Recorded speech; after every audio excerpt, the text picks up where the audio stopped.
మన Varahi sales grand festive celebrations ప్రతి 10,000 రూపాయల కొనుగోలుపై ఒక బంగారు నాణెం ఉచితం. ఈ ఆఫర్ జనవరి 15 వరకు మాత్రమే.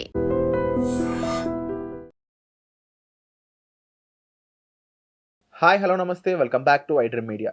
ఈరోజు మనతో పాటు ఉన్నారు అనలిస్ట్ నరసింహ గారు. ముఖ్యంగా అమెరికాలో ట్రంప్ మరొక సెన్సేషనల్ డెసిషన్ అయితే తీసుకున్నాడు.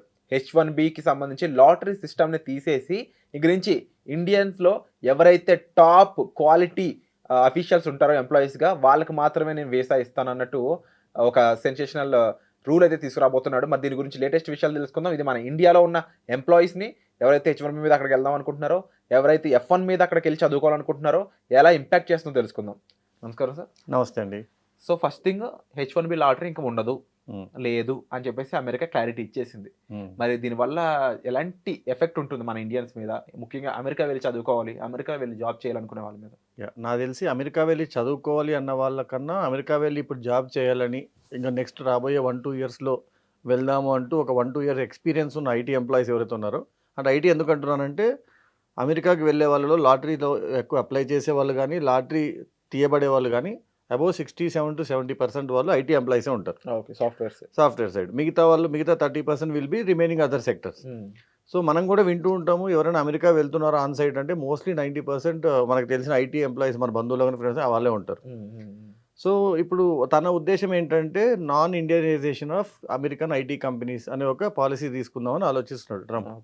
అంటే ఇండియా మీద, ఏషియన్ కంట్రీస్ మీద ఎక్కువ ఆధారపడిపోయింది యుఎస్ ఐటీ కంపెనీస్ అనేవి. సో వాటిని కాస్త అమెరికనైజేషన్ చేద్దాము, సో దట్ మన ఓన్ ఎంప్లాయీస్ ఉండేటట్టుగా అనే ప్లాన్లో భాగంగా ఏదో రకరకాల ప్రయత్నాలు చేస్తున్నారు. అండ్ మన ట్రంప్ గురించి ఇది కొత్తగా చెప్పుకోవాల్సిన విషయం ఏం కాదు, ఎందుకంటే ఇయర్లీ ఒక 2-3 రకాల డెసిషన్స్ తీసుకుంటూ ఉంటారు. అవి తీవ్రమైన పరిణామాలకు వస్తాయని తెలిసినా కూడా అప్పుడప్పుడు ముందడుగు వేసేస్తుంటాడు. సో ఇప్పుడు నెక్స్ట్ దీంతోపాటు ఇంకొక కొత్త రూల్ ఏం యాడ్ చేశారంటే, ఎవరైతే కంపెనీ వాళ్ళు ఒక పర్సన్కి H1B ఇవ్వాలో they have to pay some lump sum amount as a visa fee అన్నట్టు. Okay. So that is around $1 lakh. So అది ఆ పర్సన్కి ఎవరైతే వీసా తీసుకుని వస్తున్నాడో ఆ H1B పర్సన్ ఈచ్ పర్సన్కి ఇంత పే చేయాలి. సో దీనివల్ల చాలా వరకు కంపెనీస్ వెనకడిగేసే ఛాన్స్ ఉంది. ఎందుకంటే అంత అమౌంట్ పే చేసి ఒక పర్సన్కి H1B ఇచ్చే బదులు they will opt for somebody who is already present in US. Okay, లేదు ఇంకొక రకమైన ఆలోచన తీసుకుంటే అసలు వెళ్ళే వాళ్ళు కూడా మనకి ఇప్పుడు వచ్చే ఛాన్సెస్ కూడా తగ్గిపోయాయి. సో అలాంటప్పుడు ఎందుకు యుఎస్ వరకు వెళ్ళడం అని చెప్పి they may stop going to US also. Okay. అప్పుడు వాళ్ళకున్న నెక్స్ట్ ఛాన్స్ ఏంటి అంటే అమెరికా వాళ్ళకి ఆలోచిస్తే స్కిల్డ్ పీపుల్ సప్లై అనేది తగ్గుతుంది. సో అమెరికాకి ఏదైతే స్కిల్డ్ పీపుల్ సప్లై వెళ్తూ ఉందో అది ఇంతకుముందు ఇప్పుడు ఇంతకుముందు 100% ఉంటే ఇప్పుడు 60%, 50% అయ్యే ఛాన్స్ ఉంది. దీనివల్ల మళ్ళీ తిరిగి ఎవరికి నష్టము? సరే ఎంప్లాయీస్కి నష్టమే. అమెరికా వెళ్ళాలనుకున్న వాళ్ళ ప్లాన్ షార్టర్ అయింది లేదా డిలే అయింది. కానీ వీళ్ళ మీద ఆధారపడి వీళ్ళ స్కిల్స్ వాడుకుందాం అనుకునే కంపెనీస్ కూడా ఆబ్వియస్లీ ఇట్ ఈజ్ అయిపోయి డిఫికల్టీయే బేసికల్లీ. సో వాళ్ళు ఏం ఆలోచిస్తారు అప్పుడు? ఇప్పుడు ఫర్ ఎగ్జాంపుల్ నేను ఒక కంపెనీ ఓనర్ అయితే అమెరికా వరకు నేను వర్క్ ఫోర్స్ని తెచ్చుకోలేకపోవడం అనేది ఒక నిజమైనప్పుడు నా వర్క్ని అక్కడ ఉన్న చోటుకి ఆఫ్ షోర్కి ఇద్దాము. నార్మల్గా ఆఫ్ షోరింగ్ అంటే అవుట్సోర్స్ చేయడం. సో అప్పుడు ఇండియాకి కానీ, చైనాకి కానీ, కెనడాకి కానీ ఆ ప్రాజెక్ట్స్ని ఇచ్చి అక్కడే వీళ్ళ ఎంప్లాయీస్తో చేయించే ఛాన్సెస్ ఉంటాయి. అంటే ఇప్పుడు మీరు అన్నట్టుగానే ట్రంప్ మరికొన్ని విషయాలు వాళ్ళ క్యాబినెట్ ద్వారా అంటే చెప్పడం ఏంటి అంటే, ఇక్కడ ఉన్న కంపెనీలదే తప్పు, మేము ఇండియన్స్ తప్పు అంటలేదు, ఇండియాలో నుంచి వచ్చిన వాళ్ళని తప్పు అంటలేదు. ఇక్కడున్న కంపెనీస్ పెద్ద పెద్ద జాబులు, మనం వీళ్ళు లేకపోతే మనం బతకలేమురా, మన కంపెనీ నడవదురా అనే జాబులు కాకుండా ఎవరైతే మన పని తక్కువ డబ్బులకి చేస్తారో అనే జాబులన్నీ కూడా ఇండియన్స్కి ఇస్తూ ఉంది.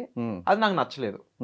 తక్కువ డబ్బులకి లేదంటే ఇనిషియల్ జాబ్స్ ఇవన్నీ మా కంట్రీ వాళ్ళు చేసుకుంటే, మేము చేయలేని గొప్ప పనులన్నీ మీరు వచ్చి చేస్తే అప్పుడు మీకు ఓకే. కానీ మీరు చిన్న పనులు కూడా అన్నీ వచ్చి మీరే చేస్తారంటే మరి మా కంట్రీ వాళ్ళు ఎక్కడ బతకాలి అనే ఒక విధమైన స్టేట్మెంట్ బయటకు పంపించాడు. ఇందులో కొంచెం జెన్యూనిటీ ఉందని నాకు అనిపిస్తుంది. మరి మీరే జెన్యూనిటీ ఉండేలాగా మాట్లాడమే పొలిటీషియన్స్ పని. లేదంటే 100% అపోజిషన్ వస్తుంది. సో అదేదో ఇండియన్స్ ఇంజనీర్కి అన్యాయం జరిగిపోతుంది అన్నట్టుగా నేను బాధపడుతున్నానని ఇండియాకు ఒక స్నేహహస్తం ఇస్తున్నట్టుగా. కాకపోతే లోపల తన చేయాల్సింది అనుకున్న ఏంటంటే ఎక్కడైనా జాబ్లో అమెరికన్స్ ఉండాలి బేసికలీ. ఎందుకు ఇండియా మీద ఎందుకు ఆధారపడిపోవడం? ఏమో రేపు పొద్దున ఒక 100 years తర్వాత there may be more Indian employees working than US citizens. Okay. ఎందుకంటే యూఎస్లో population obviously it will not increase as fast as India. ఇండియాలో చైనాలో పెరిగినంతగా పాపులేషన్ యూఎస్లో పెరగదు. అంటే ఇప్పుడు ఇంగ్లాండ్ వాళ్ళు వెళ్ళి అమెరికన్స్ కింద అయిపోయినట్టు అది ఇప్పుడు ఇండియన్స్ వెళ్ళి రాను కొన్ని రోజుల తర్వాత వెళ్తే అమెరికా వాళ్ళు మైనారిటీ అయ్యి ఇండియన్ ఎంప్లాయీస్ ఇంకా వాళ్ళ మీద ఆధారపడి ఉంది రెవెన్యూ కాబట్టి వాళ్ళని కాదనలేక పొలిటీషియన్స్లో ఒక 50% ఇండియన్ సంతతికి చెందిన వాళ్ళు తిరుగుతున్నారు అనుకోండి. అప్పుడు అమెరికాని పిలవాలి కానీ దాన్ని ఇండియన్ అమెరికాని పిలవాల్సి వస్తుందేమో. So obviously that is also a fear A country. ఎందుకు ఇప్పుడు కూడా ఒక జోక్ ఉంది, మీరు ఎక్కడికి వెళ్ళినా ఒక చైనా వాళ్ళు ఒక ఇండియా వాళ్ళు కంపల్సరీగా ఆ కంట్రీలో కనిపిస్తారు బేసికల్లీ అని. ఎందుకంటే వాళ్ళకి స్కిల్ ఉంది, ప్లస్ మీరు అన్నట్టు స్కిల్ లేకపోయినా ఎక్కువసేపు పని చేయగలిగే ఆసక్తి ఉంటుంది, సర్వే వెళ్తారు. ఇప్పుడు మీరు అమెరికన్ చూసుకుంటే 5 o'clock తర్వాత వర్క్ చేయమని నేను చేయను అంటాడు. ఎందుకంటే వాళ్ళ మైండ్ సెట్ అలా ఉంటుంది. మనకు అలా కదా, మనకు ఓవర్ టైం వర్క్ చేయండి బాబు అని చెప్తే we're happy to do overtime basically. అది ఇక్కడంటే అన్పేడ్ చేస్తారు, అక్కడ దానికి కూడా పేమెంట్ ఇస్తారు పర్ అవర్. సో వీటన్నిటితో పాటు మనకి mathematical skill and programming skill అనేది ఏషియన్స్కి ఎప్పటి నుండి ఎక్కువ. అది మన జెనెటిక్ అయి ఉండొచ్చు, హెరిడిటరీ అయి ఉండొచ్చు, లేదంటే మనం చదువుకునే విధానం అయి ఉండొచ్చు. కానీ మనకి వాళ్ళకన్నా మ్యాథ్ అండ్ కోడింగ్ అంటే లోతుగా ఆలోచించే శక్తి ఏషియన్స్కి ఎక్కువ. చాలా ఫాస్ట్గా పైన ఆలోచిస్తూ చాలా దూరం ఫ్యూచర్ వరకు ఆలోచించే శక్తి వాళ్ళకి ఎక్కువ ఉంటుంది. అందుకే ఇన్నోవేటివ్ ఐడియాస్ వాళ్ళే వేస్తారు, వాటిని డెవలప్మెంట్ మన వాళ్ళతో చేపిస్తారు బేసికలీ. సో ఇవి రెండూ కావాలి వాళ్ళకి బేసిక్. సో ఇప్పుడు ట్రంప్ ఉద్దేశంలో పెద్ద జాబులు మాత్రం ఇండియన్స్కి ఇవ్వండి అంటే that may not be true. Because ఇప్పుడు చాలా వరకు ఇండియన్స్కి ఇచ్చిన జాబ్స్ అంటే పెద్ద జాబ్స్ ఏమి కాదు, ఎంట్రీ లెవెల్ నుండి హై లెవెల్ వరకు అన్ని చోట్ల ఉన్నారు. ఇప్పుడు మరి ఎంట్రీ లెవెల్ ఎంప్లాయీస్ని యూఎస్ నుంచి తీసుకోవాలని అంతమంది స్కిల్డ్ ఎంప్లాయీస్ యూఎస్ సిటిజన్స్ ఉన్నారా అంటే ఆబ్వియస్లీ నో అనే ఆన్సర్ వస్తుంది. సో ఇప్పుడు ఫస్ట్ మళ్ళీ వాళ్ళు యూఎస్ పిల్లలు ఎవరైతే ఫ్రెషర్స్ ఉంటారో వాళ్ళని తయారు చేసుకొని వాళ్ళకి స్కిల్ చేసుకొని ఇచ్చేసరికి కంపెనీ వాడికి అంత ఓపిక ఉండదండి. రెడీగా వర్క్ ఫోర్స్ ఉంటే నేను వాడుకుంటాను, నేను ఏదో దేశాన్ని బాగు చేసేయడానికి నేను కంపెనీ పెట్టానని అంటుంటారు. కానీ కార్పొరేట్ పర్సన్ ఫైనల్గా చూసేది what is my quarterly profit అని చూస్తాడు. ఎందుకంటే he is answerable to investors and other people also. So తనకి ఇప్పుడు పని కావాలంటే అమెరికన్ పర్సనా చైనా పర్సనా కాదు, ఆ బ్రెయిన్ ప్రాపర్గా నాకు పనికి వస్తుందో లేదో చూస్తారు. లేదు అలాంటి బ్రెయిన్స్ నాకు యూఎస్లో దొరకట్లేదు అనిపించింది అనుకోండి, అతను ఏం చేస్తాడు, సింపుల్గా కెనడాకో చైనాకో ఇండియాకో దాన్ని అవుట్సోర్స్ చేసి తన పని అయిపోయింది. ఏమో రేపు పొద్దున అదే ఈజీ అయిపోతుందేమో తనకి అవ్వచ్చు. సో ఇప్పుడు చాలామంది ఐటీ ప్రొఫెషనల్స్ ఇప్పుడు ఇక్కడ ఇబ్బంది పడడానికి స్కోప్ ఎక్కువ కనిపిస్తుంది కమింగ్ 1-2 yearsలో. సో కొంతమంది ఆల్రెడీ ఈ జాబ్ భరించలేక ఆల్టర్నేటివ్ చూసుకుంటున్నారు, కొంతమంది బ్యాంక్ జాబ్స్ ఇలా అని చెప్పేసి. అలాంటి వాళ్ళ గురించి ఏం చెప్తారు? అండ్ ఇంకో పక్క మరి అమెరికా అసలు డాలర్ డ్రీమ్స్ అంటూ ఉంటాం మనం, వాళ్ళ పరిస్థితి, వాళ్ళకి ఉన్న ఆప్షన్ ఏంటి ఇప్పుడు? అంటే ఇప్పుడు కంప్లీట్గా అందరికీ ఛాన్స్ లేకుండా పోతుందని చెప్పలేము, కాకపోతే పర్సంటేజ్ తగ్గింది. ఇంతకుముందు 100 అనుకుంటే ఇప్పుడు 55-60 members purely skill based, talent based. Plus ఇంకొకటి they have to be able to afford the visa fee that is actually there. అది కంపెనీ వాళ్ళు వీళ్ళని కట్టమంటారా లేదా వాళ్ళ ప్యాకేజ్లో కట్ చేస్తారా, ఇవన్నీ కూడా ఇంకా ఆలోచించుకోవాలి. దీనికి తోడు ఇప్పుడు ఐటీ సెక్టరే కాకుండా మీరు చూస్తే చాలామంది మన వాళ్ళు ప్రొఫెసర్స్గా రీసెర్చ్ పీపుల్గా కూడా వెళ్తారు, రీసెర్చ్ సైడ్లో కూడా, అంటే నాన్ ప్రాఫిట్ ఆర్గనైజేషన్స్లో అక్కడ. ఇప్పుడు వీళ్ళు ఇచ్చిన రూలింగ్ ఎలా ఉందంటే అలాంటి వాళ్ళకు కూడా $1 lakh ఏదైతే ఉందో ఆ $1 lakh వాళ్ళు కూడా పే చేయాల్సిన విధంగా ఉంది. కానీ వాళ్ళకున్న యాన్యువల్ శాలరీయే $67,000 to $70,000 మీడియం శాలరీ ఉంది. మరి అలాంటి వాడు $1 lakh పే చేసి $60,000 కోసం అక్కడికి వెళ్తాడా అని చెప్పి ఆ యూనివర్సిటీస్ స్కూల్స్ అట్లీస్ట్ మా సెక్టర్ని ఎగ్జామ్ చేయండి అని అడుగుతున్నారు. దాని మీద మరి కన్సిడర్ చేసారో తెలీదు. కాకపోతే ఫైనాన్షియల్ ఎక్స్పర్ట్స్ యూఎస్ వాళ్ళు కూడా ఏమంటున్నారంటే మనకు అనిపించవచ్చు ఇండియన్స్ రావడం తగ్గింది కాబట్టి ఇక్కడ నేటివ్ అమెరికన్స్ని జాబులోకి తీసుకుంటారని. వాళ్ళు లాస్ట్ ఒక 15 yearsగా చేసిన రీసెర్చ్ కంపెనీస్ మీద చేసిన దాంట్లో తెలిసింది ఏంటంటే నేటివ్ అమెరికన్స్తో పాటు ఏషియన్స్ అండ్ అదర్ పీపుల్ని ఇంట్రడ్యూస్ చేసిన కంపెనీసే నెక్స్ట్ 10 yearsలో వేరే వాటికన్నా బాగా గ్రో అయ్యాయి. అంటే డెఫినెట్గా హెట్రోజీనస్ క్రౌడ్ ఉన్న వాళ్ళే డెవలప్ అవ్వగలిగారు, వాళ్ళే రెవెన్యూ కూడా బాగా ఇవ్వగలిగారు.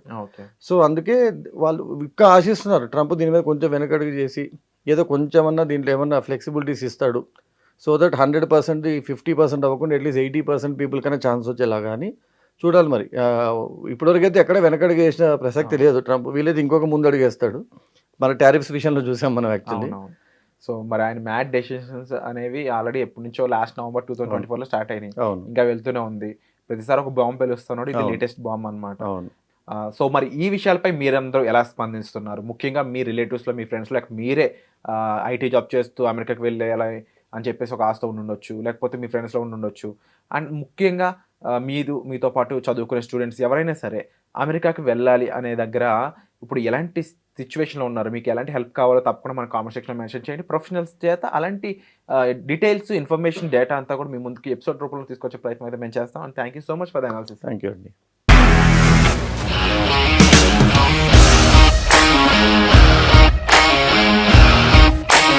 ఇండస్ట్రీలో కమిట్మెంట్ ఇష్యూస్ వస్తే నీకు కూడా వచ్చినట్టు మార్నింగ్ తీసుకెళ్ళాలంటే కొట్టి పడేస్తారు.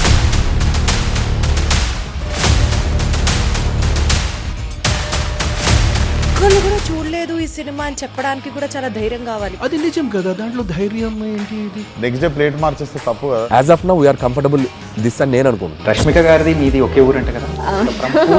నీకు కోపం వచ్చిందంటే బాగా తిట్టేత్తరా? తిట్టేద్దామండి.